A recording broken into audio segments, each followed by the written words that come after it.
लिखी है उसी पुस्तक को भी लगाया जाए। अगर उसमें राधा शब्द हो मैं मुंह नहीं दिखाऊंगा। विश्वनाथ चक्रवर्ती बता दे, अनुचार प्रकाश का बता दे, चूर्णिकाकार बता दे और छोड़िए उन बातों को। ऐसा हो ही नहीं सकता। अर्थ का अनर्थ है?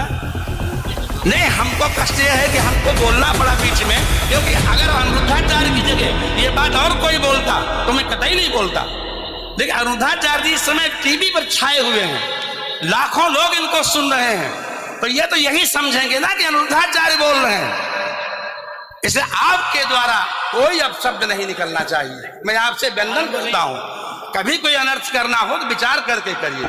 भागवत जी के अष्टम स्कंद के 10वें अध्याय में लोग कहते हैं भागवत जी में राधा का नाम नहीं है, राधा का नाम नहीं है। ये लोग गलत कहते हैं, जो भी कहता है गलत कहते हैं। लिखा हुआ है, मैं आपको श्लोक दिखा रहा हूं।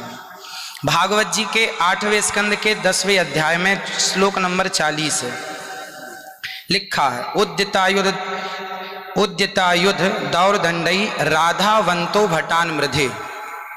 राधावंतो लिखा, स्पष्ट लिखा गुरुजी। ऐसा है, नाश मत करिए। आधावंत है, आधावंत में दौड़ते हुए या संधि हो गई है गुरुजी। नहीं नहीं, ये गलत बात आप जो है उच्चता उठाई आयुधों को लेकर के आधावंत।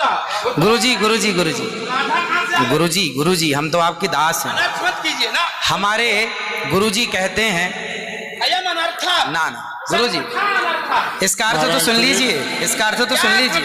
आप जब राधा बता रहे हो, सुनिए सुनिए गुरुजी, इसका अर्थ है राधावंतो भटान मृदेश का अर्थ गुरुजी ने बताया हमें। गुरुजी ने, हमारे गुरुजी, कोई गुरुजी नहीं बता सकता। हमारे गुरुजी कहते हैं बिल्कुल नहीं बता सकते, क्योंकि जब आप राधा बनाओगे तो सर्गे कहाँ जाएंगी? गुरुजी उद्यता युधई ही गुरुजी गुरुजी कहते हैं गुरु शब्द है। अब चलिए भागवत जी में दूसरा है बधू। बधू प्रयोग हुआ है, बधू प्रयोग हुआ है। तो बधू का प्रयोग ये है कि वहां श्री राधा रानी का ही स्मरण है। नहीं, लोग कहते हैं राधा नहीं है, तो राधा जी का जिक्र तो कई जगह है। राधा पदवाच्य बधू जिसका अर्थ संकेत अर्थ हो या लक्ष्यार्थ हो और व्यंग्यार्थ हो, इन तीनों अभिधावृत्तियों के द्वारा राधा शब्द एक भी जगह भागवत में नहीं है। इसलिए जहां बधू शब्द है वहां भी अर्थ राधा है। जहां बधू है, ऐसे पानी का अर्थ जल भी होता है। जहां राधा है, जहां बधू है वहां राधा है। ऐसे थोड़े होता है। जहां आप जैसे लोग देखिए, आप विश्व हैं। हमारे गुरुजी ने बताया, ये हमारी क्या ताकत की हम बताएं? शब्द ही अर्थानाम अभिव्यक्ति त्रिभिन्न भवति। महाराज इनकी बात सारा विश्व सुनता है। महाराज श्री हमारी बात 20 आदमी सुनते हैं। महाराज जी सारा विश्व, पूरे विश्व को सुनाते हैं। गुरुजी जो मेरे गुरुजी ने सिखाया वो मैं बोल रहा हूँ। सिखा ही नहीं सकते, आप अशुद्ध बोल रहे हैं। अभी श्री राधा और माधव जो राम नाम है, जो भागवत जी का अर्थ है।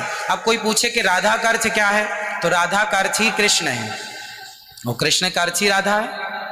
तो राधा ही कृष्ण है और कृष्ण ही राधा है।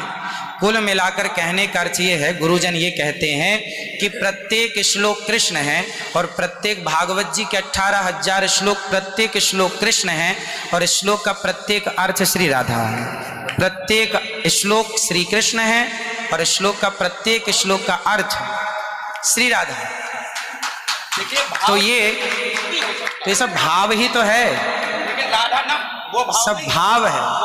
भाव का भूखा हूं मैं, भाव ही एक सार है, और भाव से भजले मुझे तो भव से बेड़ा पार है। सभी विद्वानों के चरणों में दास का बारंबार नमन। सबको जय श्रीमन नारायण, जय श्री कृष्ण। 2 मिनट कीर्तन कर ले। 1 मिनट रुको, मैं सबसे क्षमा मांगता हूँ।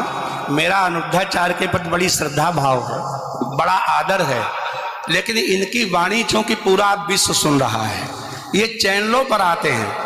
भाव जगत में हम कुछ भी कहें, लेकिन जब हम ये कहते हैं ये शब्द में लिखा है, तो वहां पर शब्द और अर्थ का संयोग, क्योंकि गिरा अर्थ जल शब्द बोध्यो व्यनक्ति अर्था शब्दोप्यर्थांतराश्रय एकत्व व्यंजकत्वे तद अन्य से सहकारिता। ऐसा हो ही नहीं सकता कि कोई अर्थ प्रकट हो और उसके मूल में शब्द न हो। वहां संधि है, मेरे आयुधों से युक्त होकर मारे गदा तलवार तीर लेकर के वो राक्षस आधा बनता दौड़े मारने के लिए। शुद्ध यही अर्थ है। किसी अभिधा से, किसी लक्षणा से, लक्षणा तब होती है जब मुख्यार्थ का बाद हो। मुख्यार्थ का बाद हो ही नहीं सकता। सीधा स्वामी बता दें, विश्वनाथ चक्रवर्ती बता दें, अनुचार प्रकाश का बता दे, चूणिकाकार बता दे, और छोड़िए उन बातों को। आपके गुरु जी के पिताजी ने भी टीका लिखी है, उसी पुस्तक को अभी मंगाया जाए, अगर उसमें राधा शब्द हो मैं मुंह नहीं दिखाऊंगा कभी। ऐसा हो ही नहीं सकता अर्थ का अनर्थ। हाँ? नहीं, हमको कष्ट यह है कि हमको बोलना पड़ा बीच में, क्योंकि अगर अनिरुद्धाचार्य की जगह ये बात और कोई बोलता तो मैं कतई नहीं बोलता।